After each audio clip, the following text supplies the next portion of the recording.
Good evening, family. Welcome to another episode of Epic Understanding, and I am your host, Coach Erica Love.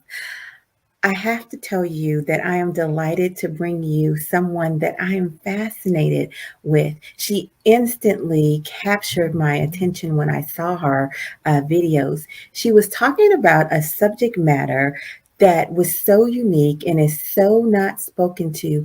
I found myself just being fascinated by her and her journey. So I'll tell you a little bit about it. She is both she's autistic and she likes to talk about her sexuality. She's very free with it. She's very open with it. And she was making a point to let us understand that just because you're autistic does not mean that you're not a whole human being. Now, I don't want you to think that's all that she's about because I guarantee you she's about much, much more. Hello, Lyric. How are you? Hi, good. Thank you for that introduction. So, I also want to share with you that I have been working at getting my terminology right when I talk with because they prefer to be called they, them. And tell me about this and tell me about that. I'm working at it. That's the bottom line. I'm working at it. Yeah. Well, I appreciate you making the effort. It's a shift sometimes, and so the effort in to get that right. And thank you. I appreciate it. So my name is Lyric, and yes, my pronouns are they, them, and that is because if people here have seen the flyer to come check out this today, I'm autistic, and I'm also a member of the LGBTQIA plus, or the queer community. I consider myself a queer person. I am non-binary, which is under the transgender umbrella, and so basically for a 101, anyone who does not identify with their given assignment, this is your assignment, this is what we say you are, you're sorted at birth, and usually you're only given one of two options. And if you don't feel that you identify with what you have been assigned at birth, and a lot of us figure this out when we're quite young, then you are considered transgender.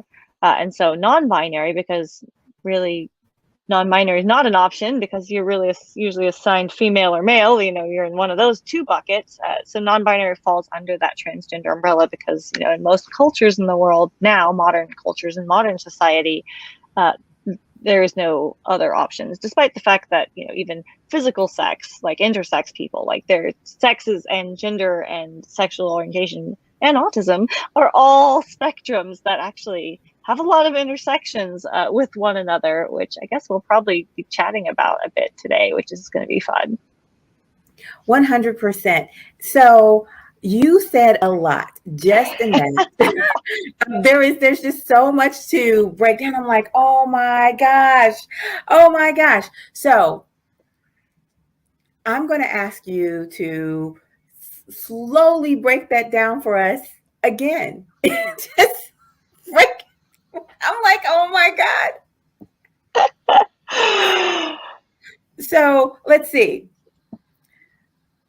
Let's start off with they and them again, and then Okay. the S and M. Let's start off there one more time. Do Yeah. that for me. Sorry. Yes, I can go. It's a roller coaster. So I'm non-binary, so I don't identify with either being male or female. I knew from a young age, probably about 4 or 5 years old, definitely preschool, that I didn't feel like a woman. In fact, Mhm. when people asked me what I wanted to be when I grew up, I would say a cat because I couldn't visualize myself as what I was supposed to be because I knew what my assignment was, and it felt like it was just like, this is your assignment. You have no choice in the matter. You have to do this thing that Wow. felt completely wrong and foreign to me. I definitely felt more like a more masculine, character growing up. Right. But as I have grown, I feel like there's a bit of fluidity to that, Okay. and just my understanding of how much of gender is really influenced by the way society defines things. Okay. Uh, and then, when I found, other people that were similar to me online, it was like, oh, there are words for this, non-binary, but I grew up even around trans people, but I Okay. never met a non-binary trans person. I knew trans women, I knew trans men. My mom has a hair salon. I grew up in the hair salon. It was a very queer friendly space. Like, a gay man taught me how to do my makeup as a kid. So I never thought men can't wear makeup or anything like that. I Okay. was like, makeup's for everybody. It's fun. And so I was raised around the queer community. And so that was just very normal to me, but I didn't see examples of people like me until, I'm a 30-something-year-old learning how to use TikTok. And it was like, these are people explaining, like, what gender fluidity and being non-binary is. And I was like, wait, that's exactly how I feel. There's words for this thing I've been going through my whole life, 30 some odd years of my life. There's a language for this, which is such a relief, because then you can understand yourself a lot better when you have a language to describe what's going on. But because of that, I had been going by she, her, and doing what I felt I needed to do to be playing a feminine role was very much a character. And I'm a theater nerd. I love characters. I love makeup. I love costumes. But it was a costume, and I realized, when I found out the terminology, it was like, I have been living the biggest lie. And it's all fun and games, but really everyone around me believes the lie, and then I no longer believed the lie anymore. I knew who I was, and it was like, now how do I get everyone else to see me for how how I've kind of always seen myself deep down, Mm-hmm. um, Mm-hmm. because I was on a quest for authenticity. I really was evaluating if I was doing things because I wanted to do them, or because I thought it was what other people expected of me, Mm-hmm. because I had found out I was autistic like 4 years ago. And Okay. so it was like one thing led to another. I found out I was autistic, before that, 4 years prior to this, I had realized that I had, a lot of autistic people who've discovered themselves late in life have a very complex mask where they hide a lot of their struggles, because we're Mm-hmm. kind of ashamed of them a lot of times, because it's like we can't measure up to neurotypicals because society always compares us to them, and they are the gold standard, and we're supposed to try and strive for that, but a lot of times we can't. Okay. And so I found out I was autistic and realized how much of myself was trying to be what neurotypical people around me expected me to be. I was doing things and making choices based on what I thought I was supposed to do versus what I actually even wanted to do. And I was like, I don't want to do that anymore. And so from the autism perspective, I started peeling that back and taking that mask off.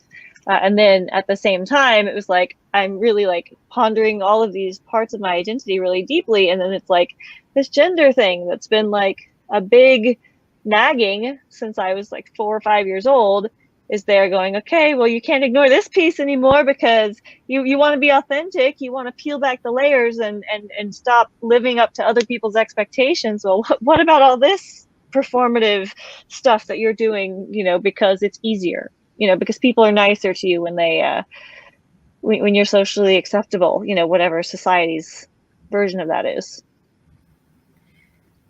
When I talk with you, I always feel like my mind is on the edge of exploding. I'm sorry. No, because it is at the rate that I am learning how to learning something that is so everyday. It's something that's every day, but it's not really every day for you at all. It is as you put it, neurotypical. If you are neurotypical, okay, then things just are the way they are, and your people accept that is what is correct, that is what's right. And your approach to things is, just because you are neurotypical, that does not mean that is right. Mm-hmm. Okay. And then your mindset also takes that approach with, I feel like, almost everything that we've talked about, you know. Um, So it might not be everything in life, but it's certainly a lot of the big subjects that we have talked about. And that's just one of the things I'm enjoying about our relationship, like so much. And I think maybe I'm a little different because I think that a lot of people, how I see a lot of people respond when they're told, hey, no, no, no, no, no, your way of thinking about that does not include me. I go, really? Tell me how I can work through this with you. Mm-hmm. Whereas I see other people go, no, that's wrong. You're wrong. And you're wrong. So I'm I'm more excited to approach the bridge of learning and seeing where my boundaries of understanding life did not necessarily include someone who I think is beautiful and brilliant. Mm-hmm. You Yeah. know, so like I said, man, when I talk to you, my mind just is like, wow, just wow. And I I enjoy loving people. Um, I enjoy intimacy with people. And what I mean by that, I enjoy, like if you go to a party and there's like all these people at a party, I am a person who feels that energy. I feel it all. I feel it all. But then my heart will want to not just get to know people on a surface level. I'm the person I want to sit down one on one with someone. Mm. I really want to walk away from the party feeling like I met somebody of significance, you know?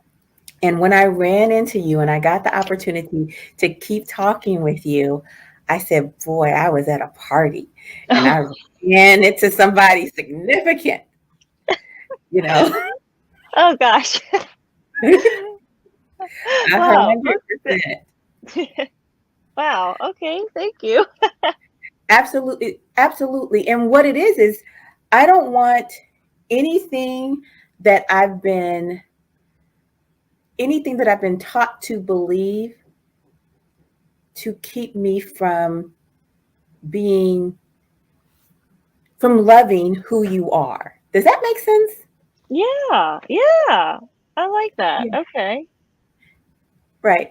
And so I know that you've been taught differently and you believe different things that I've grown to love. But one thing I know for sure is that my creator, my God, would enjoy if I loved you. I know that 100% for sure. I know that my creator would enjoy if I appreciated you because I strongly believe the same person who created me, the same entity, the same I am, the same beyond, the beyond created you. He created me and he created you. And I think that's cool. So I got plans to love you, girl. I got Oh. plans to love you, them and they, and X and M. I got plans to love you. Oh, thank you. I'm so grateful that, you reached out and pulled me on and then we get to have these awesome conversations. Like you see, I'm not a reach outer. So we need the people that do both, right? I think a lot of us aren't always likely to like do that. But I'm so glad you had that, I don't know, that feeling that was like, I need to make this connection. Whatever it is, I'm so glad Yeah, you did. cool beans, cool beans. I would sing. There is a song, and it's called Matrimony, and I'm trying to think who uh, sings it, but I can't think of it now. In the song, they're talking about marriage, but there's a sentence in it, and it goes, "I've been making plans to love. I've been making plans for you." Anyway, the whole You got point a of that, voice. What? I buy so many things from Amazon. One of them is my smile. The other one is my voice. There we go. But thank you. But really, the point of me saying that is that lyric stuck out in my mind because you got to make plans to love people. Make a plan to just invest yourself in someone, you know, I'll and I can, agree. Yeah. yeah, that's never let me down. Even if I didn't get the results that I hoped for, even if I did not get love and respect in return, I'm still, Mm-hmm. I am so thankful and I am so glad that I stepped out and made that plan of affection and respect. I I really am. Because in order to you got to understand the world around you. Mm-hmm. I Oh that's yeah. that's an important tool for me to understand the world around me. So speaking of understanding, we're on epic understanding. Let's talk Woohoo. about sex, baby. Okay. So It's gonna be a musical evening. I'm down. yes. I want to talk about autism, romance, and Okay. sex. Okay. Sure. So a lot of people do not connect the idea of autism and sex. You did that. Oh, definitely. All right. In many So ways. yeah, okay. In many ways. Tell me about that, and tell me about that journey for you. But first, tell me and tell us how it is that you discovered that you were autistic. Oh yeah. So I knew my whole life I was different, and I knew I was struggling.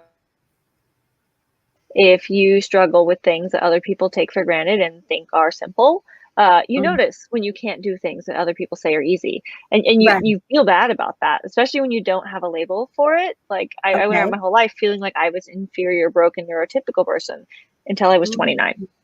okay.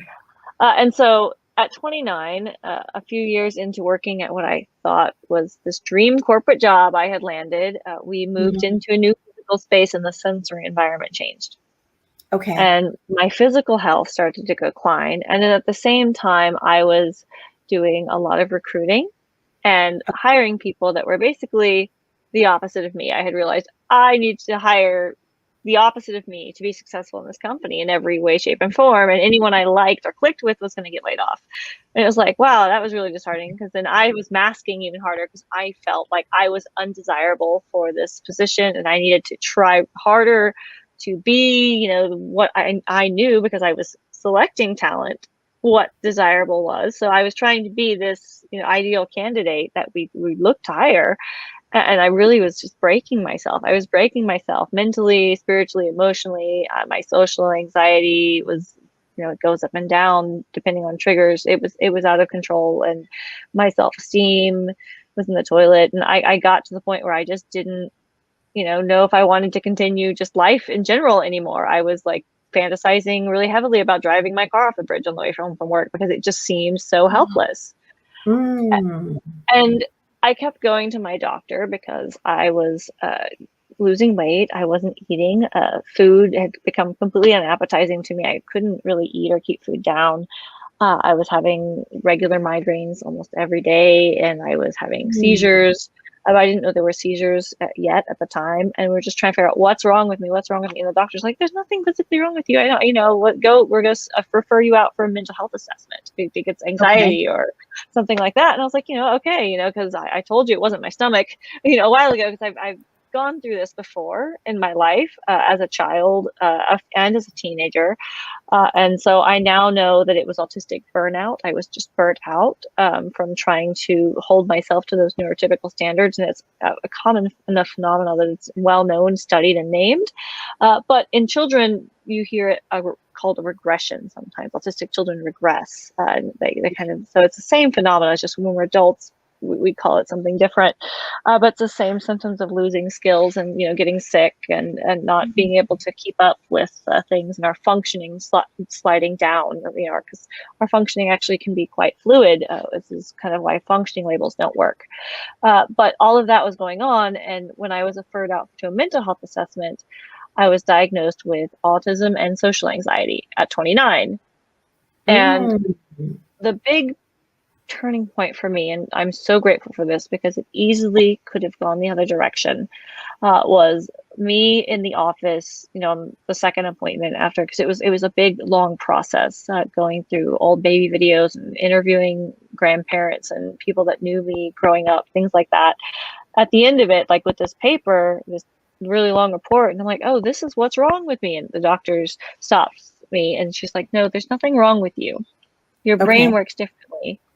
And now you need to learn how to, like, I don't remember, something in the nature of like work with yourself, not against yourself, or learn how to work with that or something. Like, I was kind of maybe almost in shock, I think, a little bit in this doctor's Mhm. appointment. It's a lot to take in. And, going through that process, I was 29, I was about to be 30 in just a few months after that. Like, I went through the whole spectrum of the full, the stages of grief, like all of those emotions, Okay. because it was just such, it's just such a big thing to really process. Like, it changed my life though, because once it sunk in and I reached that acceptance stage, that is Mhm. what people are trying to get to, uh, I was able to really apply that and what it meant to me. And I stopped comparing myself to neurotypical people and realized that they aren't the gold standard.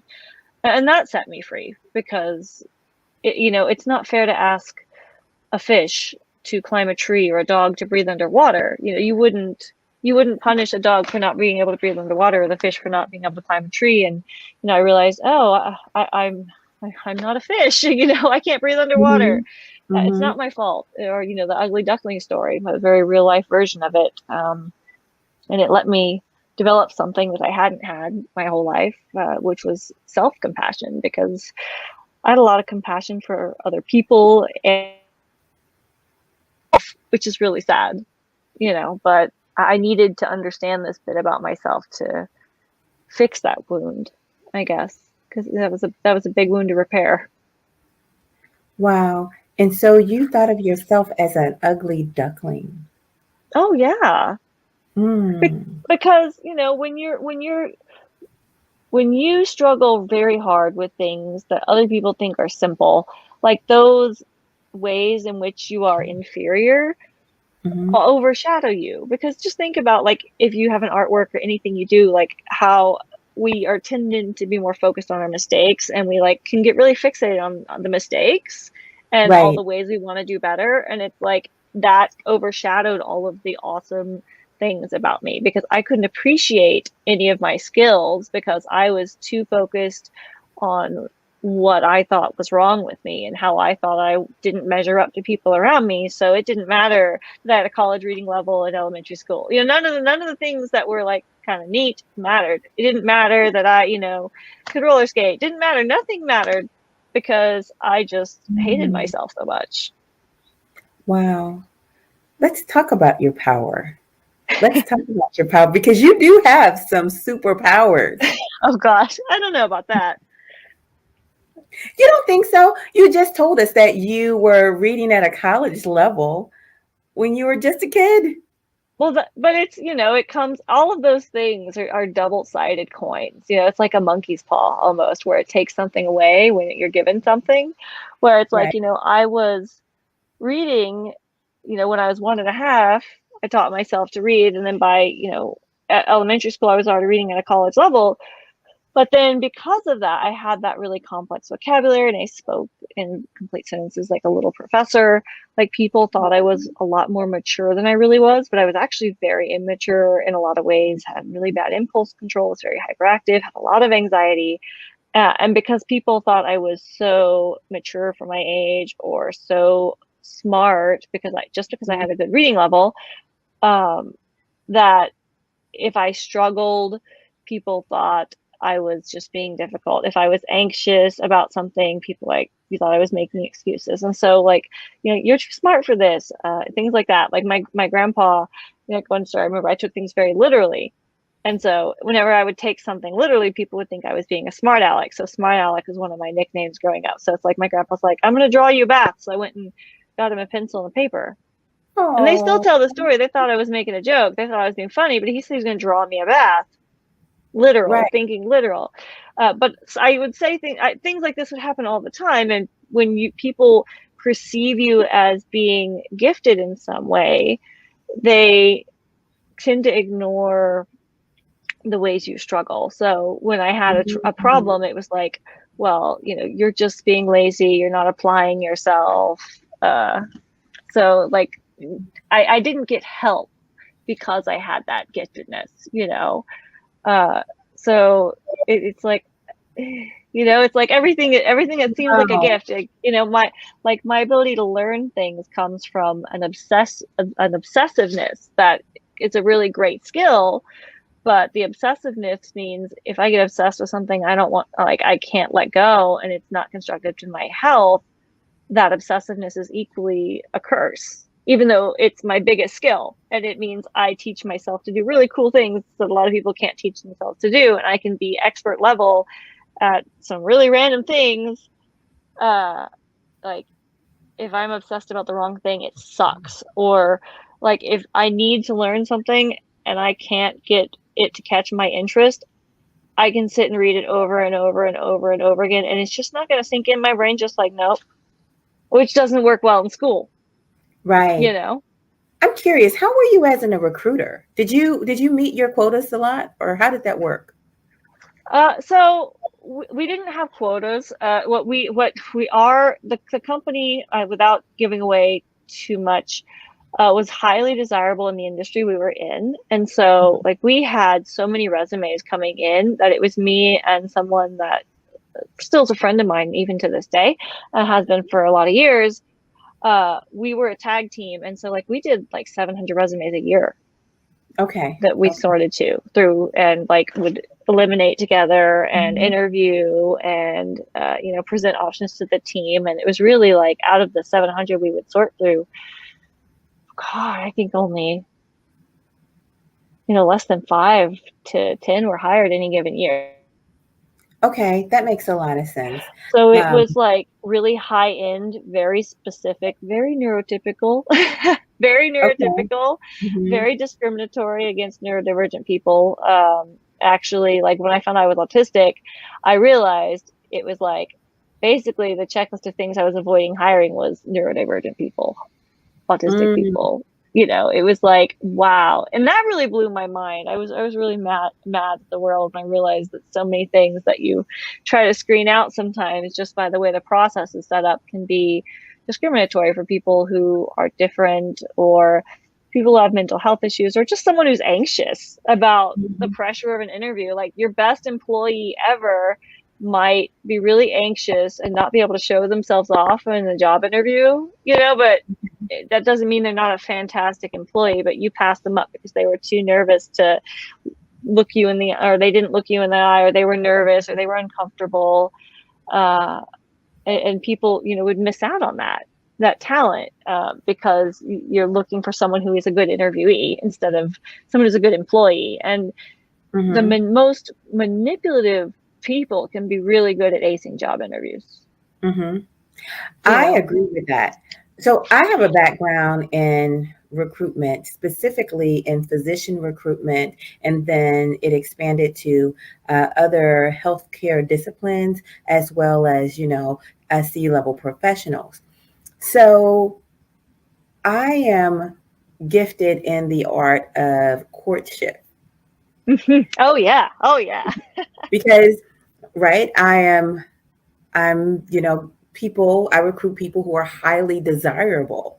So my end of the spectrum was, kind of flipped.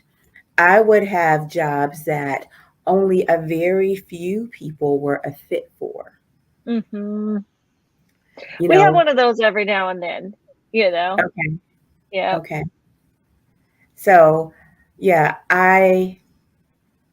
that's why I asked that question, because when I was thinking about my recruitment experience and what it took a lot of refinement of just dealing with people and understanding people's perspective, and for lack of a better word, courting them to make them understand that the job I had, the position I had, was the right fit and selection for them, regardless of pay, because people think that recruitment is about pay.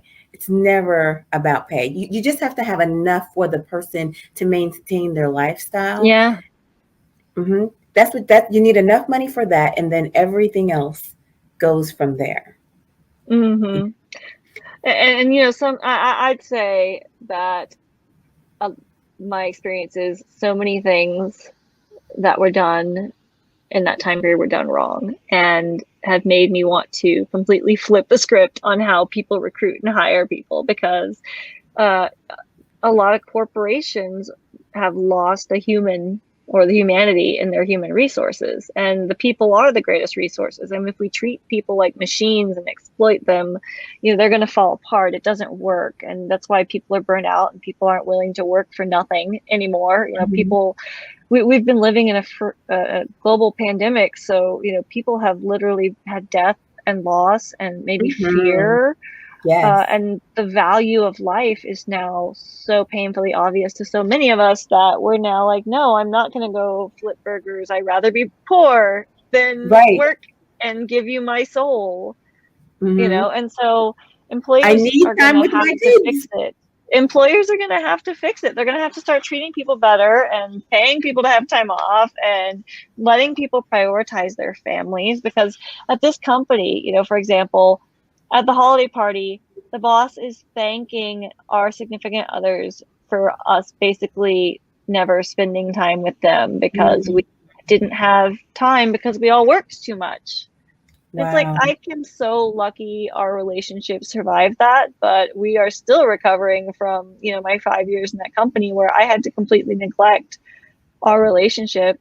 Uh, and that's a, you know, that's a setback. That's like a major sacrifice because my emotions were too exhausted by this corporate job. It was like soul sucking. It Mm. was soul Oh, sucking. wow. You know, Wow. it's like all of that. It's just really fueled me into like, we got to fix the workplaces. You know what? I think it would be fun if you and I had a conversation specifically about um, making the workplace better for people who are neurodivergent. Oh yeah. I'm writing a And book about that right now. I mean, that's what? I'm putting it all in a book. That's why I'm like taking very few appointments through the rest of the year. And my January is already full now because I'm blocking off time every day to get this book out, because I outlined the book and everything that would go in it over a year ago when I lost my job from the consulting firm I was working in as VP of marketing. And I still love them so much. Speaking of love, like, we were trying to bring love back to the workplace. And my old boss, I picked my dream boss. I picked her Wow. myself, and she became the Okay. boss of the company. She still owns the company. We all cried together, you know, and we've Yeah. helped each other, and we still help each other now. You know, we kind of worked together at a conference recently, and I helped her session, and she helped me with my session, and we're still going to be close. You know, even though she fired me, and I said, and I had told her, you know, once upon a time, because I saw her lay someone off, and I said, if I ever have to get laid off, I want you to lay me off. And she was the first person to lay me off since the last economy crash in 2008. That was the other time I've been laid off, only twice.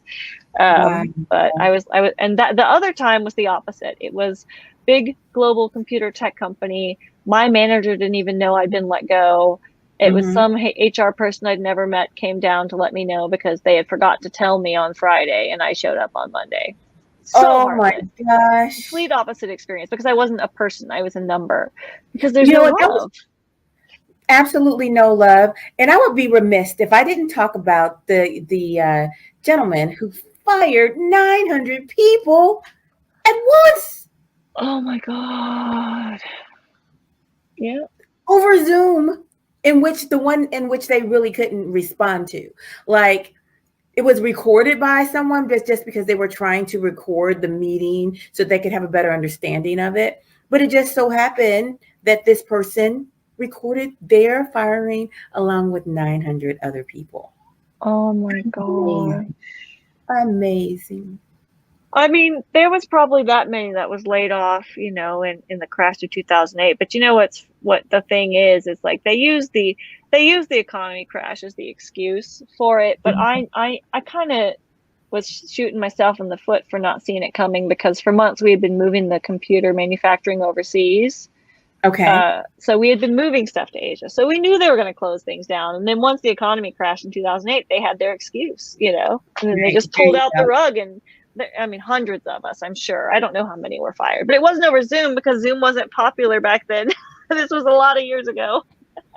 Very true. You know, I wish so much that we could have a culture that believed that we didn't fire people during this season. You know, um, I would just say maybe from November 1st to January 1st, maybe culturally, we decided, Nobody's hiring in that season. That's what pushed me last time into deciding to work on consulting on my own. So I guess I'm glad it happened, but I lost my job at the end of September, like the 28th or something. right. And I'm anything, if there is something bad happening to you, even the worst of the worst, and I'm speaking from my experience, I just believe I've noticed that there is something for you in that, even if it's Oh growth, yeah. right? It might be growth. You might discover a new talent. You might even just find out that you can be stronger and that you are strong enough to get through this, whatever your this is. It doesn't take away Mm-hmm. the pain, but Oh there is yeah. something there for you. So you're a person like me that somebody gave you lemons and you was like, okay, lemonade, baby. Well, there's an added level to this that I kind of forgot to mention, which is kind of funny, is I was laid off most recently from a company we were building together, and I still so much love, like I said, but I was laid off on a Monday, I believe, and the Sunday night before I had literally been out in my yard just kind of walking around enjoying the fall air because it was September, early fall, and thinking to myself that I really just needed a change. And, I just was just kind of asking the universe for this change. And then I got laid off the next afternoon. And it was like, yeah, I cried because it was like I love these people. And so it's like going through a breakup, when we really were like this family. But then after it was over, within 24 hours, I was like, I can't even be mad because it's like, you wish for the wish with the genie. And if you don't say your wish right, or you don't know, what you wish for, it's like, I asked the universe. And family, just as so you know what, Lyric, sometimes you're freezing and that's okay. I just appreciate everybody's patience for Oh, when you're freezing. No, it's okay because you're worth it. It's worth it. It's so I worth don't know why it's doing that, but thank you for your patience. Yes, it is Technology. fine. So I want to talk about, first of all, I'm going to say this. I'm getting her back, guys. No, I'm getting them back, guys. I'm getting them back, guys. I'll be So back. yes, we have to talk about more about employment. This is going to be Oh, so yeah. good. Oh, I that's my jam. Yes, I think that you should come back and really talk about your book. Maybe give some direct advice. You don't have to throw a PowerPoint, but if you had like a one sheeter or something you wanted us to kind of point to, while you were explaining some things, that would be really, really cool. I can nerd up on some stuff. I Fun. I can definitely do that, and I think our community could, learn how to really embrace the talents of those who are neurodivergent, Oh, yeah. for sure. Yeah. And we're Um, probably in your workforce now and you just don't even know it, Like I didn't figure out until I was 29. I'd been in the workforce for over 15 years already at that point when I figured it out. And they think it's 1 in 8 are neurodivergent. That's autism, ADHD, OCD, like dyslexia. There's like a bunch of things in that umbrella. So like 1 in 8. And that might be, it's probably higher because even the autism numbers were just bumped up recently to 1 in 44, and I think it was 1 in 56. So we're everywhere, but we're invisible, and some of us might not even know we're autistic. but I think that's the part I want to really focus on, because if people are there and you're not acknowledging them, and for that matter, if the person doesn't know it, then you might be throwing the baby out with the bathwater and Mm-hmm. losing out on a great gift. Oh yeah. And a lot of things are just set up, especially in business and organizational structures in general, just because they're set up by neurotypical people, are can be very harmful to neurodivergent people for a Mhm. lot of different reasons. And it's like we need to be willing to kind of challenge things and be willing to do things differently, think different, because the companies that don't make these changes, I think, are going to be the ones that fail or start to have a difficulty staffing, because the things that neurodivergent people need to be able to thrive in the workplace, what I've learned, are a lot of times things that everyone else actually wants too, which is Mhm. also why sometimes we get resistance. Because the reason I ended up leaving, a couple jobs back when I found out I was autistic, when I went to go and try and get my needs met, my employer, I had these, some things that I thought would help improve my health, stop the migraines, stop the seizures, help me get back to, gain 20 pounds back that I lost. And my HR person said, well, those are really things that everyone else would like to have, and it's not really fair to give that to you. One of the things I asked is if I could sit, in the closer to the window and kind of quiet corner. And I was told that that was a space that was earned by someone who was like a leadership position. So I couldn't sit next to the windows because, that wouldn't be fair because I wasn't Mhm. a manager, and all these things, like why it wasn't fair to treat me special. But it's like, Mhm. okay, everybody wants natural light. Everybody hates your fluorescent lighting. Everybody hates your open office. It's too busy, too loud. Nobody can concentrate. Maybe you should fix your office. Right. You know what? Poo poo on the open office and all that racket. No, employers, stop it, stop it, stop it. Please, please stop. Please. I Like, don't, you can have collaborative spaces so people can go collaborate and make their noise, but so many people need focus work. And we're starting to see that multitasking in most instances is a myth unless you're doing something that is not require any thinking, you know. right. We need the space to both collaborate and to brainstorm, but we also need the space to be reflective so that we can actually get something done. Yes, You know, from those great exactly. ideas that we had during the brainstorming collaborative session. But anyway, Hmm. so Yeah. hopefully someone gets something out of at least that piece for sure. Um, I, I want to talk more about, I want to get to this question. Tell me how you decided to talk about sexuality and autism, and where is that taking you? What roads have Yeah. that taken you down? Well, when I came out non-binary only after I found out I was autistic, but I knew that I was queer and I was attracted to people regardless of their gender, even when I was in middle school. I knew that I didn't see relationships in the traditional way since I was very young. Like a lot of things, I'm autistic, so part of that is like social structures, social hierarchy, social norms, and social constructs don't make a lot of logical sense to me a lot of times. So like gender Mhm. doesn't make a lot of sense. Conventional sexual orientations, only liking the opposite, whatever gender, that didn't make sense to me.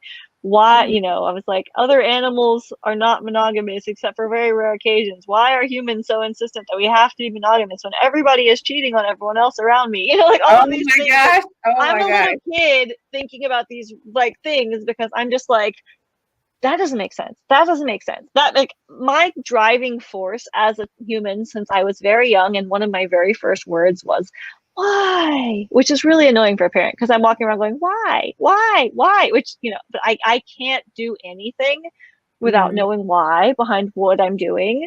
Like, Mhm. I see something and I love that I have Google on my phone now because I have to know. I Google everything because I have to know why.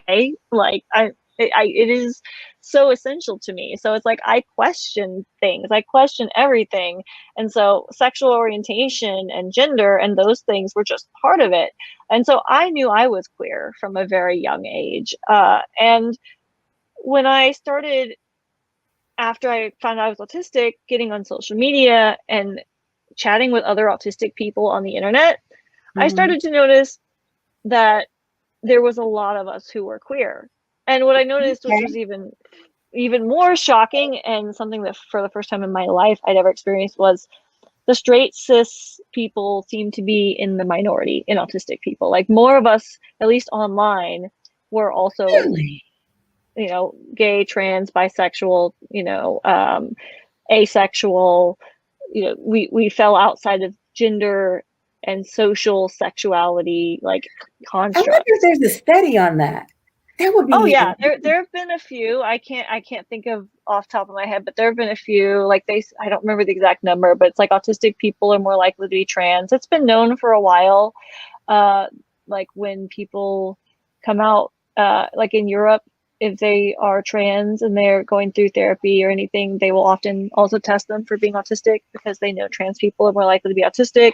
We don't see as much of this talked about in America, but there have been some studies I've shared because I was excited about them when I found them, but nothing this year. But it's just more likely. It makes sense, because, like I said, I see like social constructs and I go, yeah, no thanks, that doesn't fit me. Like, So I just, for those who like me, I like stuff to be repeated. I want to be really clear.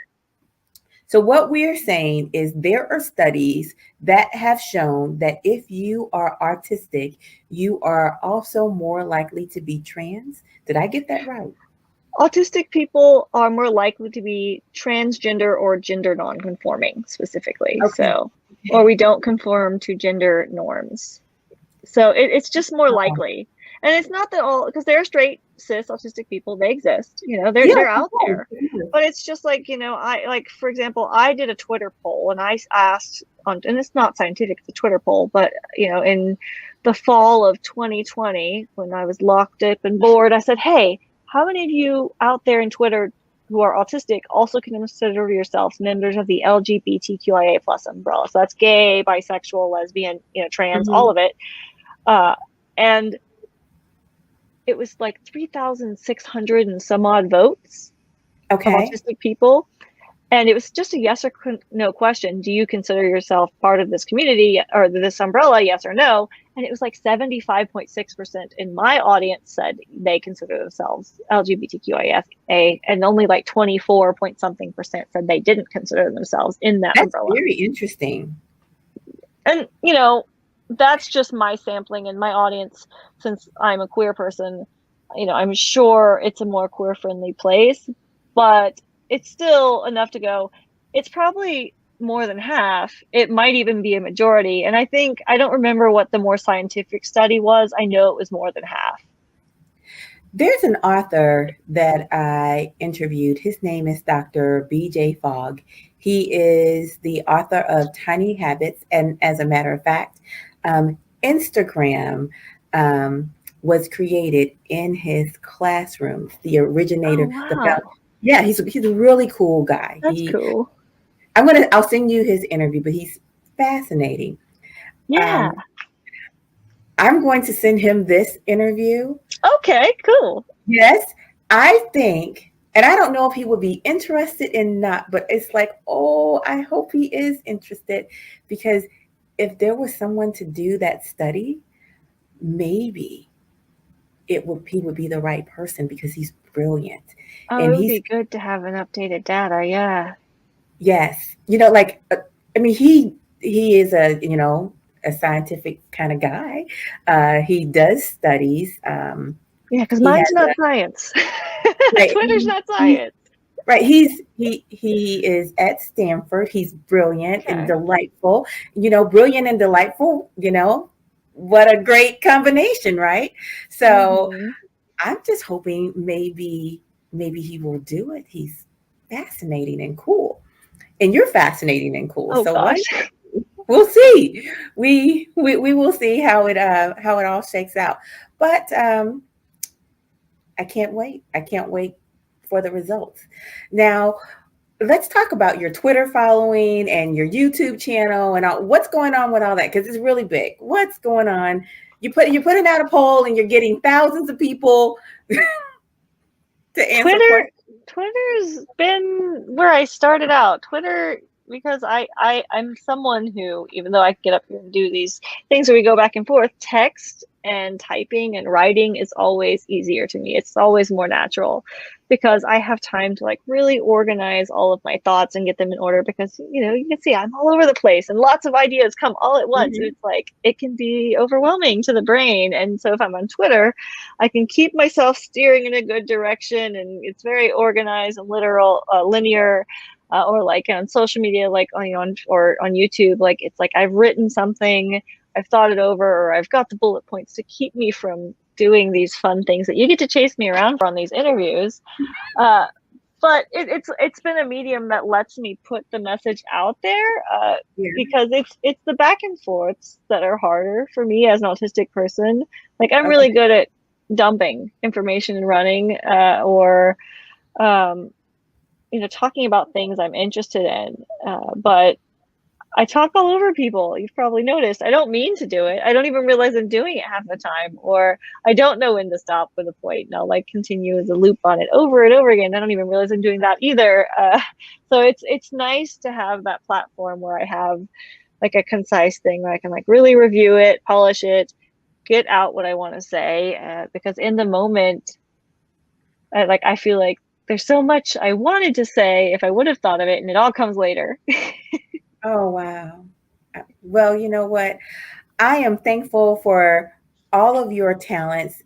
And I realize you got a two-sided coin, but I I just see them as gifts, you know. I see them as gifts. To go back to your example, if we asked a fish to fly, we would say, boy, that fish doesn't know what he's doing. But since fish are meant to swim, we celebrate them. And so I'm celebrating you because I see you swimming. Thank I, you. I see you swimming. Well, And that's what we need to do, is celebrate people. 100%. Tell us what your YouTube channel is all about. Yeah. So on YouTube, and also the same stuff kind of gets shared on my website or Facebook. I do weekly videos, and they're about 10 to 15 minutes long, talking about an autism topic. Usually it's something that someone has maybe put a request Hmm. for, or it's a question I've got a lot that week, or maybe something in my life will inspire it, and it's like I dealt with this and this is fresh in my mind. Let me go talk about what this is like.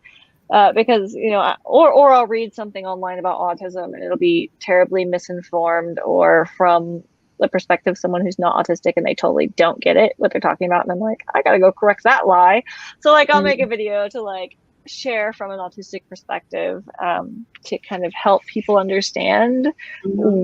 what it's actually like to be an autistic person, instead of reading these narratives that are,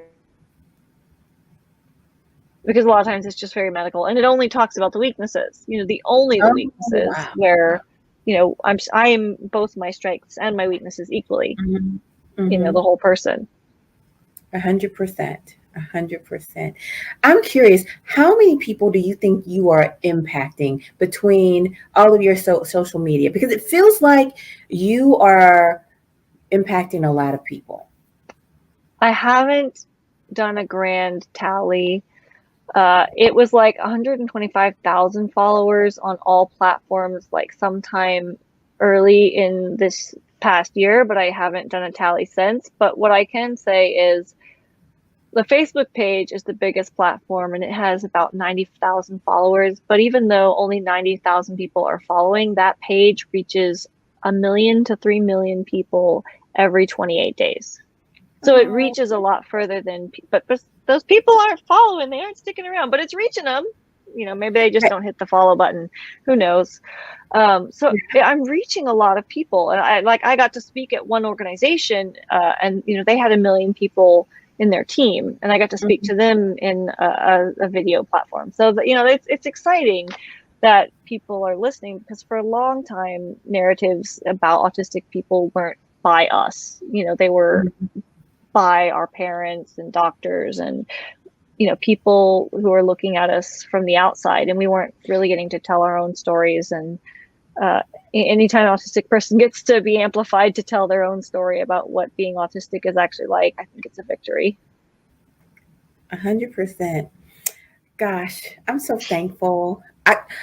That is what I feel. That is what I feel. I'm thankful that you're getting to tell your story. Thank I'm you for thankful. that. Absolutely. I'm thankful that you're giving voice to people who might be a little bit shy about the repercussions of sharing their voice. Mm-hmm. Because this is not, listen, I'm going to say for sure, having a platform does not come without criticism. Oh, God, no. Mm-hmm. It's like, oh, I see you trying to do something good. Pow, pow, pow. Let me throw some. Constantly. They don't like the way you're doing it. They want you to do it their way. Mm-hmm. We have a lot of that, and our community is no different. I guess every community, once it gets to be a certain size, it has those growing pains, and it's that crab mentality that it's like, y'all, this isn't a competition. We really need to be lifting each other up. My ultimate goal is not to have to do this anymore. Like, if I can work myself out of a job where I go and the things I make in my YouTube videos, people go, duh, we know that already. Why are you talking about this still? Then I will be able to quit and it'll be awesome. And I'll go do something else. Like, I'll go roller skate. I don't know. I'm going to do something easy for a while. You go. There you go. You know what? I'm just going to say, I hope you never lose your voice. And if you're not talking about autism, I hope you're talking about something else. Thanks. Well, I want to keep writing. I want to keep writing. I love writing, I think, more than anything. I've started speaking because I realized that was a medium I needed to master to be heard. But if I had my way, my blog would have been like an anonymous blog, and it would have been like you would never see my face. But I know a lot about social media, and I started getting into marketing, and I realized that wasn't going to get the message out there. And it's like, autism has a PR problem, and as a marketing, someone who comes from a marketing background, I'm like, I know marketing. Autism is a PR problem. Let's fix this. There you go. So I had to be uncomfortable and get over my stage fright to, do this thing. Excellent. Well, thank you so much, Lyric. It has been an absolute pleasure having you. Thank you. Right. It's been a pleasure. All right. All right, guys. We're wrapping up for today, but I guarantee you that I'll be asking her back, and I hope they say yes. All right. Bye-bye for now.